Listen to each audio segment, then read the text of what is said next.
I've started recording. I don't want to miss any banner, even though the official interview hasn't started yet.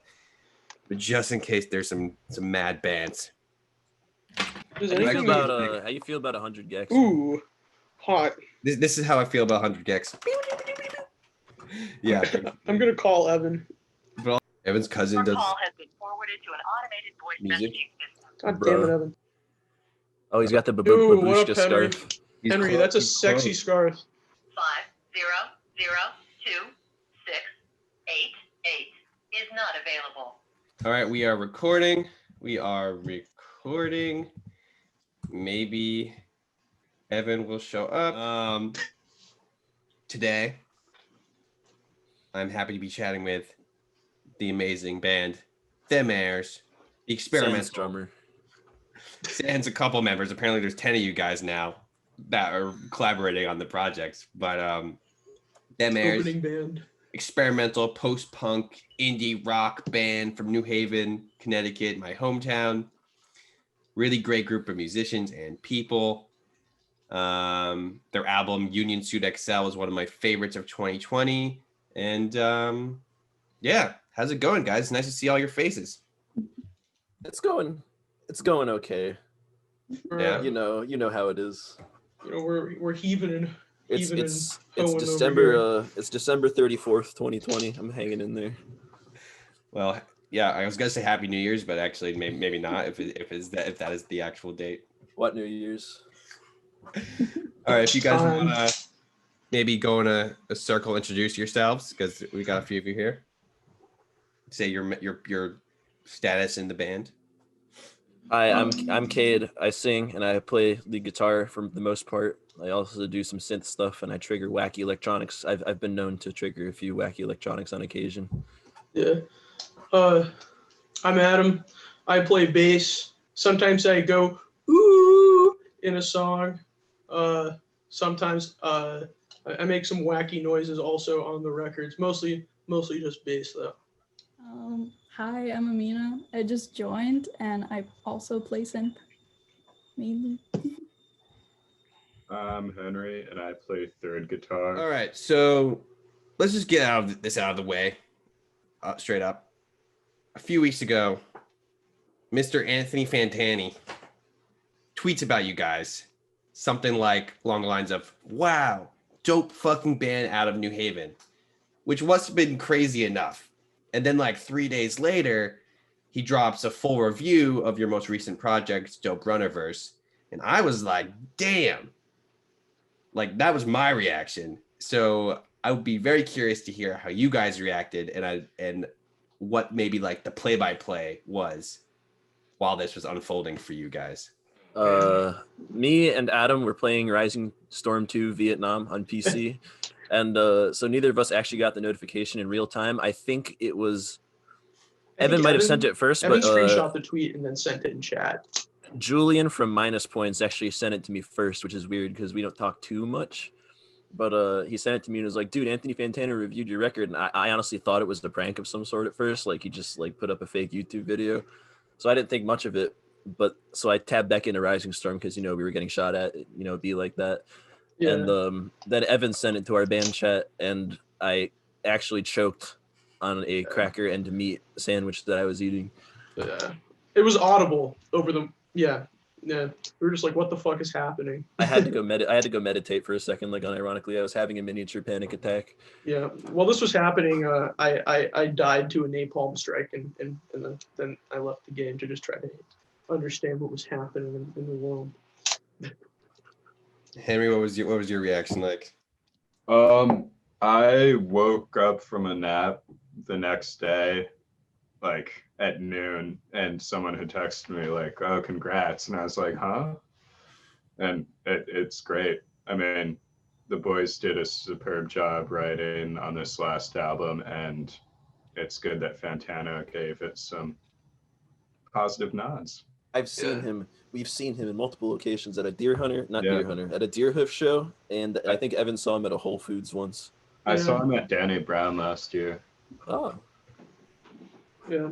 So that was the tweet. When the video happened, we found out that the video happened because there was this guy who had been like shilling our music in a music Discord, like literally paying people to listen to us. And so we thought we had better, once we found someone told us this was happening, we thought we had better go, kind of thank him, but like put an end to it. And so Yeah, because we were afraid people were gonna think we were like astroturfing, Yeah. So we went into the music Discord. We were like, "Hey, man, thanks a lot, but like, please stop." And we were just kind of hanging around in this Discord talking about music with these folks because they were, fun to talk about music with. And one of them posted a link to the video, and we thought the tweet was going to be the end of that because that was already crazy enough, because we're obscure and shit. But then they posted the video that we just sort of freaked out. I felt like my heart, I don't know how to describe the physical sensation that I felt when the physical sensation of getting a Fantano review. Yeah, I felt like I can best describe it as like, I felt like my heart was like dropping down through my balls. I don't know how else to describe that physical sensation. It was just bizarre. Yeah. And Amina, how did this register for you? Did it feel like your heart was dropping down to your balls? Oh yeah, definitely. It was also weird because I had like joined the band about a week prior. So like we were like arranging a couple practices and that like kind of fell through. And then next thing I knew, like Fantano like tweeted about the band and then like reviewed it. And I was like, whoa, this is all happening. Great timing. Yeah, that was impeccable timing. Great job. You must have foresaw something. You must have been like, yeah, this is coming. It was wacky, man. And that's great. Have you guys noticed like a tangible bump in listens or purchases? Ooh, absolutely. Yes. Not tangible. Yes. We're talking like logarithmic, like Yeah. by a factor of 10, like maybe. I could send you like screenshots of our Bandcamp listens over time later.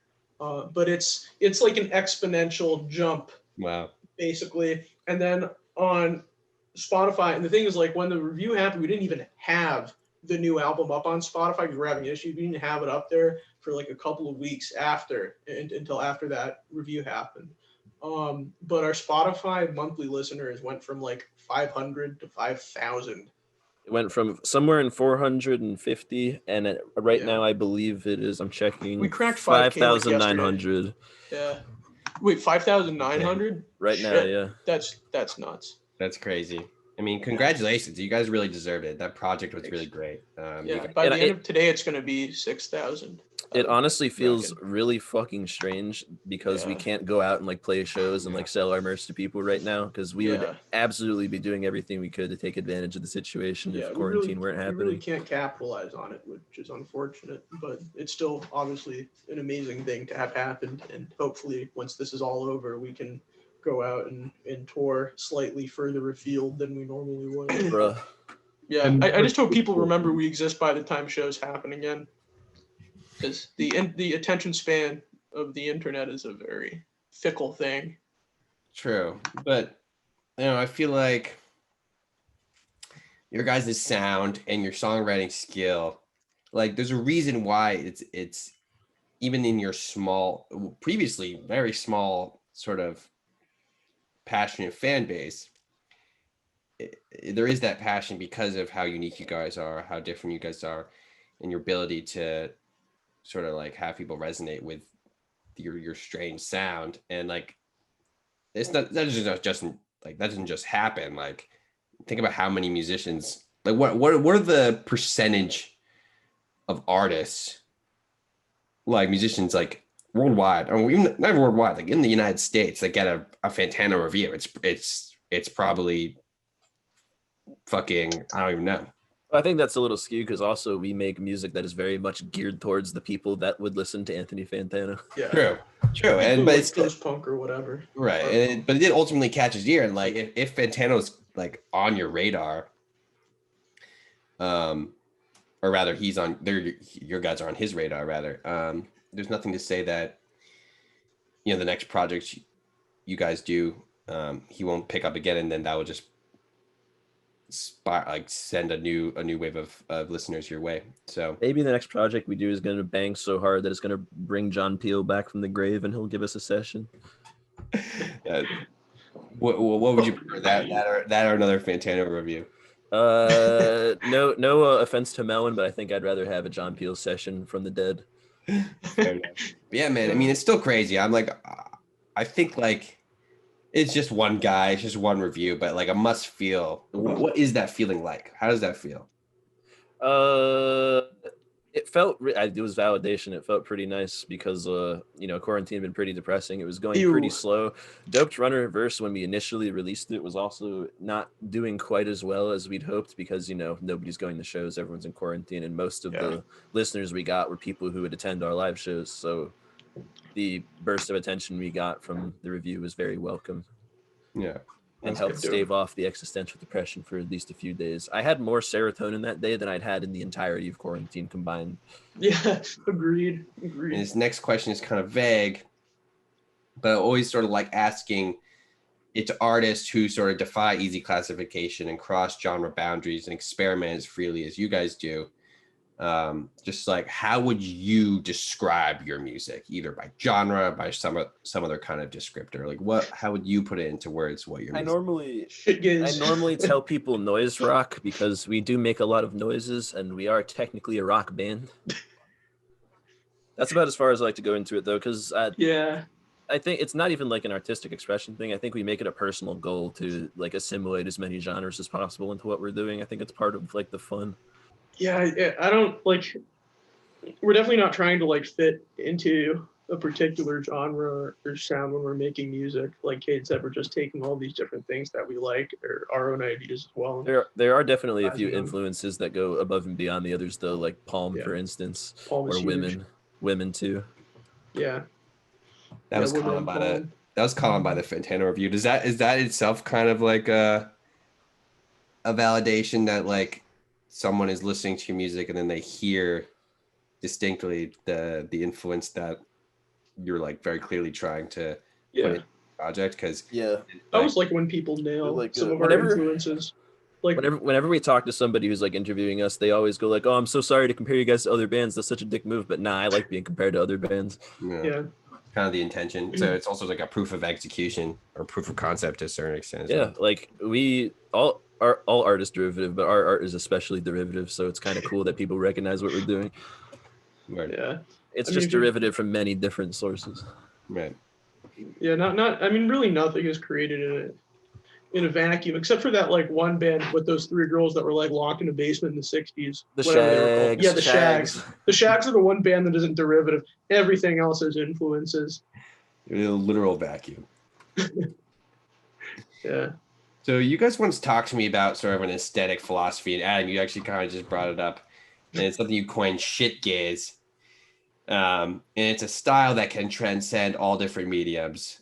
And that it's a term I'm still grappling with, to be honest. But I would love to hear you guys talk a little bit more about shit gaze, Nick, and bring this term even further out into the cultural consciousness. Shit gaze, it's finding the absurdity in objects that aren't normally absurd. I don't know. It's actually so difficult to explain. I kind of regret it bringing up in the first place. My bad. I think like some of the music videos that we've released, I guess, sort of encapsulate some amount of shit gaze. Like it's half 2008 YouTube poop and half the Fall album covers. Yeah. I think like maybe even if you're looking at like lyrics or whatever else, like it's the things that are like stupid and silly and absurd about like things that you might see or hear in modern life. I think it's sort of in a way maybe like a different take than, I mean, a lot of post-punk stuff is like deadly serious, like social critique about these really serious idols issues. Yeah, or I mean, honestly, like name a post-punk band, and that's real cool. But I think what we do is it's like a critique from a different angle, like the things that are like silly and stupid about postmodern life, instead of necessarily like things that are super serious. Yeah. And it's interesting that you guys sort of talk about it in this way, because it's like I've been talking to a lot of hyperpop artists recently, and they kind of approach their art in a similar kind of way, where they're like, yeah, we're just sort of embracing silliness of life, of music, of things that like are fun, funny, that have a sense of humor. And then, but they often get sort of, I don't know, frustrated, but they just don't agree when people then call it ironic. Like it's not necessarily irony that what they're going for. It's just, yeah, finding that absurdity and finding the art out of that and being playful. So would you guys sort of say that's kind of what you're doing? That's what shitgaze is, and that's sort of what Dem Airs is? Or would you say it's more of like an ironic kind of thing that you're going for? I still don't understand what irony means. Before I answer that question, I'd like to bring up that I just searched hyperpop bands on Google, and the first article that came up is by Noah Simon, top 10 rising hyperpop artists on Sparky. Just congrats, typing dude. in hyperpop. You're the guy. You're the guy. That's fucked up. That's crazy. Damn. But yeah, no. When I listen to those bands, I mean, I hate to bring up 100 Gex again. I feel like we create music with the same attitude as them a lot of the time, and sort of the same method almost. If you can kind of hear it. Yeah. Totally, but it's for the love of like these genres, and like I think in this combination of the genres, you kind of often find a sense of humor or silliness, but it's from a place of, I think, like not just trying to be like trying to make good music at the end of the day. That sound like that you think it sounds good, satisfying ear candy. Yeah, we want to make stuff, you know, that we want to listen to. Fill my ear canal with fucking Smarties. Let's talk Dopedrunnerverse for a sec. Great album, great album. Thanks. Thank you. Thought it was fantastic. But yeah, it was your guys' second album of 2020, and it's similar to your other work in a lot of ways, but also different in some ways, especially when it comes to the electronic production. Not that you guys hadn't used electronics in the past, but it's quite pronounced here, and you actually have some songs that I like where it's just entirely electronic. I don't know if entirely, but Jegs is entirely electronic, yes. Yeah, it's just a banger. Thank you. That was Evan did almost 100% of Jegs. He's to blame for that one. Yeah, I was gonna ask like who handled that production. Evan. It was Evan. Evan did the song. Here. I chopped and screwed the drums up, but all the writing and the synth stuff was him. You decided that. Oh shit! Is he coming? Let's see. Oh. Damn. Oh, there's the boy. What's up? I'm sorry I'm late for class. But Evan, you got to stay after school for detention today. How long have you guys been on here? Like an hour? Yes. Yeah. But we only started the interview like 20 minutes ago. Nice chill. Evan, talk to us about your process producing electronic music. Oh, okay. Wait, is that what you're we're talking about Jegs. We're talking about that part. I'm sorry, what? We got to that, and then it's brought up that it was almost prominent. Okay, so Jegs started out as a growth from this like project I was doing where I was trying to simulate the sound of like SoundCloud rap, but like if you were listening to it in like another room and not really paying attention to it and maybe like half asleep or high or something. And so it was originally for this other project, but I don't know, I just decided to throw it on the Dem Airs thing instead because we made him. He didn't decide. I don't know. Well, yeah, we I don't know. I think it definitely adds to the dizzying flurry that is Dopedrunnerverse. I woke up about. He showed us this track and I heard it and I was like, how fucking weird would it be to put this in the middle of a Dem Airs record? Yeah. No, I mean it's great. It's weird, but like it kind of like, and like Evan was saying, it kind of adds, or it kind of continues sort of the aesthetic vibe of wait, that one's after is it after Kentucky Sunshine? It's like yeah. After the Math Country track. Like how much more fucked can it get? Let's just throw like some bubblegum bass in the gears. Yeah. I guess was the And then close out with Shin Buster and Ostrich Walk, which are like more normal than Mirrors tracks. And that's not the only electronic thing that we released in the past few months though too, because the B-side for the Everett David single was It's funny though, because I was really excited to see how people would react to Jegs, but also Banker, because Banker is on the opposite end of the spectrum, where it's like the closest thing to like a several chord verse chorus verse pop song we have, even though it's not even verse chorus verse. It's like verse chorus something something something chorus something. I mean, it would be. I do believe. Hold on, Banker would be verse chorus back to a verse, then there's a stupid bridge, then there's another stupid bridge, and then it goes back to the chorus, but it's different, and then a bridge at the end. Yeah. Banker's probably my favorite on Dopedrunnerverse. When we were writing Banker, we literally said Noah's gonna fucking love this one, because remember when he said he likes it when we sound like the Shins? Yeah, Banker was also intended for another project, because I pretty much gave them Banker like with the song fully formed, like that was for Stick Crickets, which is like the thing that I sort of do occasionally. But... Jegs and Banker were like Evan's songs on this one, and they're pretty fucking cool. Yeah, I guess so. Yeah. And then everything else emerged like organically the proper them airs way, where it comes out of human sweat and swamp other of fluids. funk. You know? Yeah. Like a life form emerging from the primordial soup. Yes. You know, you don't have the song right until you're jamming it out, and Evan starts stank facing repeatedly because he's so deep in the pocket.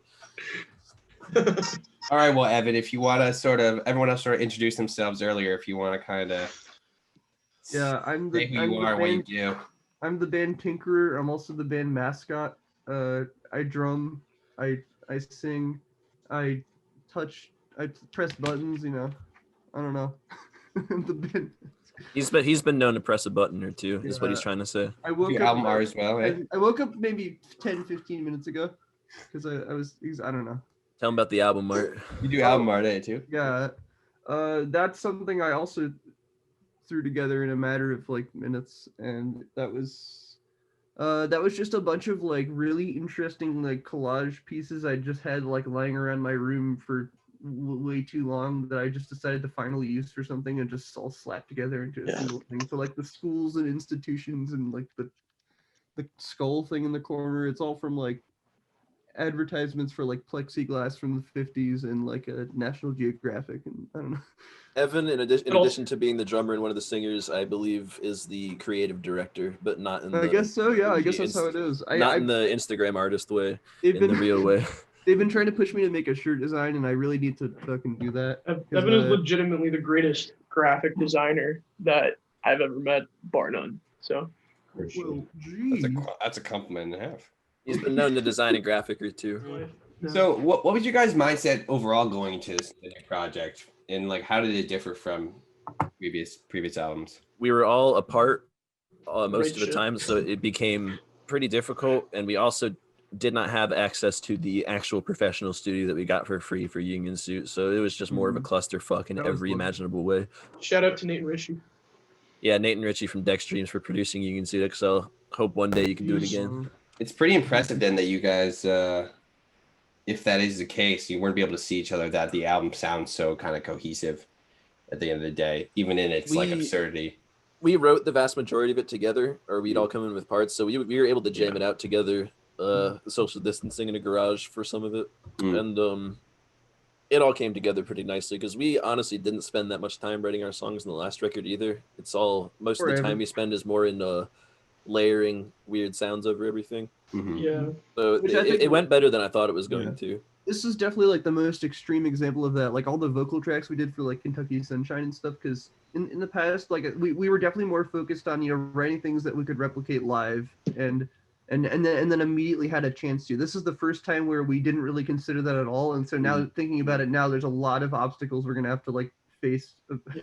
Luckily we have plenty of time to practice now before shows are gonna happen again. So I think by the time shows happen again, you know, we'll be able to like do things live. But like for example, with the example of like some shouting on previous records, like there was nothing where I have to like really like sing and play bass at the same time, and I'm gonna have to do that if we play some of these songs live. Then I think we all probably have at least one example of something that's gonna be hard for us to do live.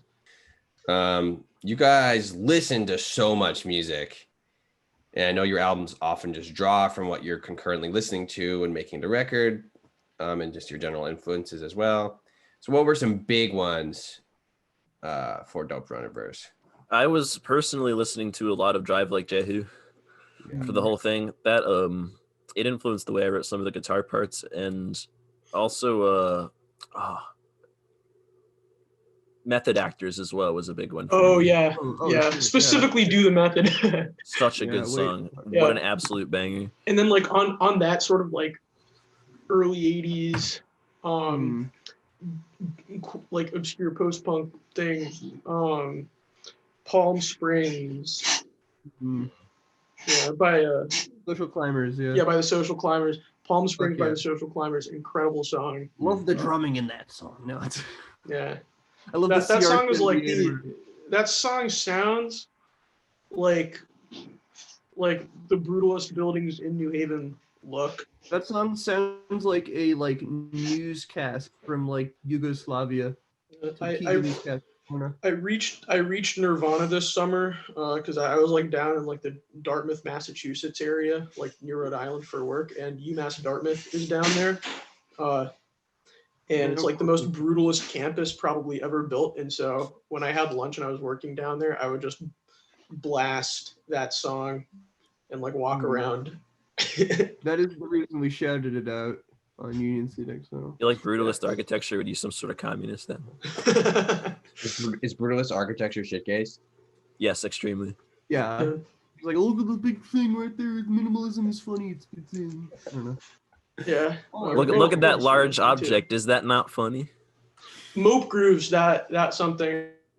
For like as far as the drumming side of things, I got suddenly really into like 90s like drum and bass and jungle and shit. And so like I was drawing from a lot of like the way that they chop up just like one of like 5 breaks that they would The use. Amen break also. You do a lot of that. Well that's and so like like Farmer's Column was like our kind of quick semi good, I don't even know, attempt at like doing that, but Farmer's also, Column.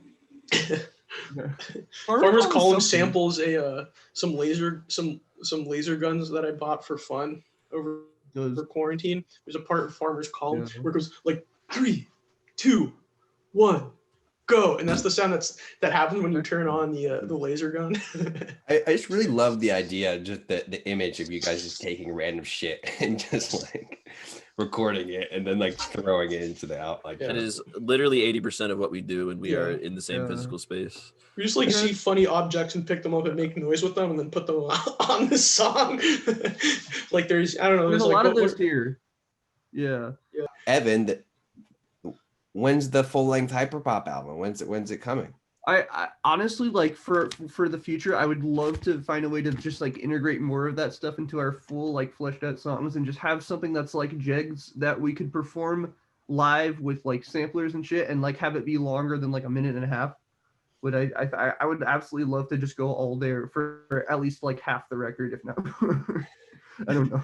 No, it honestly shockingly works. It like I was listening to him like, how does this work? It's just, like that's something that people always say to me. They're like, "Wow, it's so cool that all this weird music can work together on this record." And I'm like, "That's fucking news to me." It didn't work together when I listened to it. It's like I like there's this band Body Meat who are like I love Body Meat's great. Yeah. Oh yeah. See, like because they're using like samplers and drum machines and shit, and they're just playing these crazy fucking. It sounds like sequence stuff. It's all live though. Like and like the fact that they can recreate sort of this like bedroom producer type thing, but like mangle it and make it into something that a band can perform is like that's like the ideal. Yeah. Yeah, actually, I saw them live. Oh fuck! Well, I saw them open for Injury Reserve. It was fucking crazy. Are they a duo now? Because it's a duo. When they performed, it was a duo. Yeah, I think it's like brainchild. There's a couple videos of them like as a full band doing like more guitar centric songs, but like still with like all this vocal effects and like samplers and stuff. I have a question for Amina. It's a pretty simple question. What's up? I feel like you should be incorporated into this conversation. You're new. What's it like? What's it like being a part of Them Airs? What is the culture like? How do you feel as a member of the band? What's it like? Well, it's definitely weird because originally, like, okay, I first heard of the Mares when my friend Luke texted me saying like, yo, check this out. Like, I really want to book this band because he has like he books a lot of like local shows, and so I like checked them out, and I was like, yo, this shit's sick. And that was actually, I think, I don't remember which dispersion it was, but it was, yeah, he runs this concert series called Dispersion, and it was like the first one I went to, just because I wanted to like catch them live. And then I went, and I was like, oh, that's really cool. And I just sort of just like went to like most of their shows if they were playing them. And then I like, so I started off as just like going to their shows and like hanging out, and like I Which like we appreciate. Yeah. Shout out to Luke too. Yeah, shout out to Luke. We still have some flute samples of his we gotta use. And it was really cool. And eventually, like, I was just like asking them, like, I would like go up to them after shows and ask, like, hey, what kind of bands do you listen to? And it turns out we had like similar tastes in music. And then over the summer, like me and Cade like jammed a bit, and then he asked if I wanted to like put some keys over like this one song. And Which I am sorry never ended up on the song. It was one day it's too okay. late. It's okay. And yeah, and then he was like, do you want to like play like keyboard for live shows? And I was like, hell yeah, you know. And so even like when I think about it now, it's very strange that I like just sort of like saw this band play because I enjoyed listening to them and seeing them live, and then they're like, hey, do you want to join? And I'm like, hell yeah, dude. But So... Amina, fan turned member of the band. Like, glad that you're part of the team now. That's pretty like cool. we went to go see Swirlies, and it was all the original members except for one of them was like super young and ran all their social media, and I'm pretty sure that's how it happened as well. Yeah, but you know, in bigger cities and or bigger urban centers, you know, the music community can often thrive easier, I feel, because there's so much access. People are often closer together, but in Connecticut, it's so spread out. How do you guys, like, what is the process in finding and interacting with other Connecticut musicians? I'm assuming it's been difficult within the past year. But you know, not only musicians, but musicians with similar sensibilities. We play shows and they generally just show up and we're like, yo, cool. Yeah, I think there are certain things. I think a lot of time like good DIY scenes happen outside of major cities, and I think there are certain advantages to not being in a major city. Like, you don't, I mean, you can practice, you know, in someone's basement instead of having to pay for practice space. You can have a basement show out in the middle of, you know, bumfuck whatever, and you don't have to worry about noise complaints necessarily. Shout out to the next Sonic Youth playing barn raisings in Basra. Yeah, and like there are a lot more things you have to, and also it's, you know, cheaper to like rent space outside of a major city. Yeah. Right. So that's the scene you guys consider yourself a part of, sort of the DIY Connecticut music scene. Almost New Haven specifically, because there's even a little bit of a stylistic divide between New Haven and Hartford. I was DIY even gonna say like West Haven specifically, and like the community surrounding UNH, since like, I mean, I don't know, Cade was from. I could also just, it could also be biased because I went to UNH, and quite a few of the connections that we have are a result of that, but the rest of them are just a result of playing shows in New Haven and beyond. Yeah, I mean, like, yeah, West Haven has like several, or at least before the pandemic, had several DIY venues. I think West Haven has a Crunch House, if we don't talk Haven. about House of Innovation, 156, The Sun. Yeah, I don't think any all of these of which are now dead except for Yeah. House of Innovation. yeah. No, that's House probably, of Interpretation they got evicted there. Wait, for real? Yeah. Oh my that sucks. god. All right, so that's everybody. I think. So say one day, maybe in the near future, you guys blow up.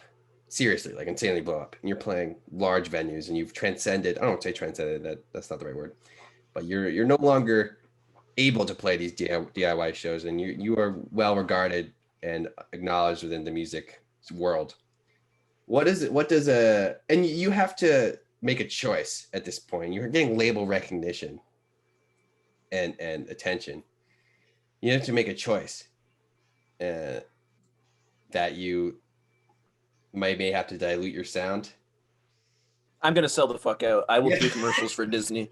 All right. So what does a sold out Dead Mayor sound like? I'm very curious. What's a sold out Dead We sound we make just Disney like soundtrack music. we make Disney soundtrack music, and we just cover Chainsmokers songs on acoustic. The next Disney Winnie the Pooh movie, we're gonna do that soundtrack. Dude, Okay. Mulan 2. We are going to fly Mulan out. 3. We are going to fly out to Xinjiang to do Mulan 2. I feel like hyperpop is becoming such a marketable like thing approaching actual like the mainstream that like we could just ghostwrite for some like absolutely perfect models to like mime to our weird like AI K-pop shit. I think we're perfect models. On a more serious note, like even if you do get to like play, I mean, I think, you know, in the best of scenarios, we'd probably, like with the sort of stuff we play, like cap out at like some sort of mid-sized venue. You can do that and you can still play DIY shows. I mean, Unwound never stopped playing DIY shows. We're gonna blow up. We're gonna act like we never knew anybody and that we were never communists.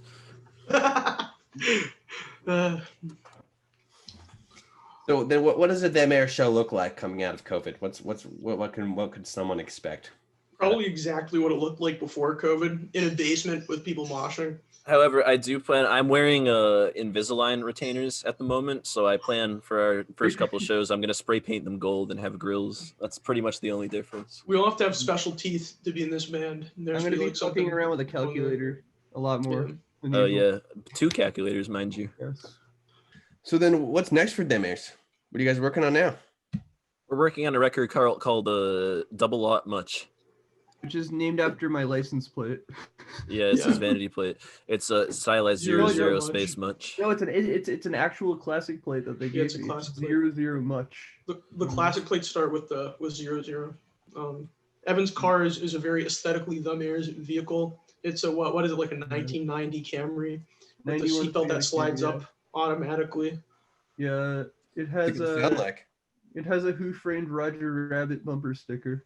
As it all. You mean the record or Evan's car? The record and Evan's car. What is the car? Kind of sounds like a type deal. Kind of, honestly, 7 out of 10. If we're Did you get your head gasket replaced? Yes. Hot. Then coincidentally, that's also what the record's going to sound like. The record, from what we're doing so far, there's a little more Slint influence, I would say, like kind of post rock, post punk stuff. There's a total snoozer of a slowcore song on there that we're working on. Yeah. Although, you know, who knows what it'll actually sound like by the time it comes out, you know, at some indeterminate point in the future. I feel like what we record often changes quite a lot. We have a straight Devo song that we're working on that we might not even put on that record. We might just release it as a single. There's like the sort of like early parquet chord sounding thing. Yeah, there's also this shit.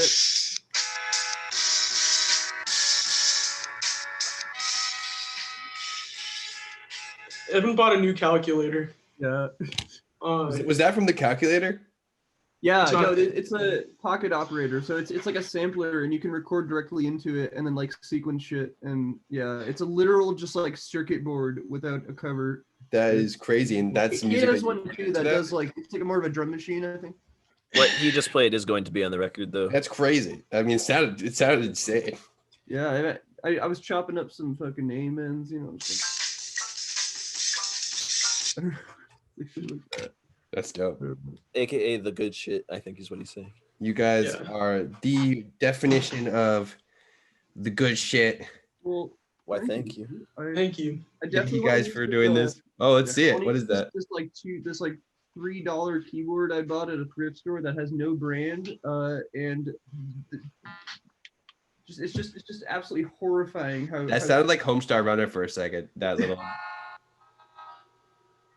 You only play 2 notes, and when you turn on the vibrato, it affects everything. So even the drum pads like have vibrato on them, which it's beautiful. All right, well, thank you guys for doing this. It's been a lot of fun as per usual.